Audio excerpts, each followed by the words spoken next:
Hey everyone, how's your shoes today? Meron kaming shoe restoration workshop dito sa Urdaneta, Pangasinan. Una kong tinuro dito is kung paano mag-deep cleaning ng shoes. Niremind ko din sila ng mabuti na dapat hindi nila i-rush yung mga gawa niya. Pangalawa kong itinuro is yung unyellowing ng sole. Sa pag-unyellow ng sole, pag di ka pa satisfied sa pagkaputi ng swelas niya, pwede niyong ulitin.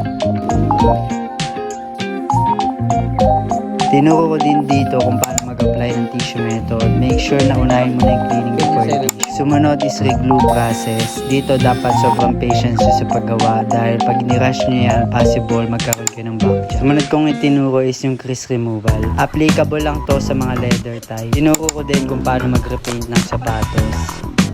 Sumunod is yung stitching ng swelas. Remind ko lang din na maging maingat sa pag-stitch ng shoes. At yung pinakahuli kong tinuro is yung paggaban ng sapatos. Make sure na wag nyo i-rush sa part na to kasi possible niya.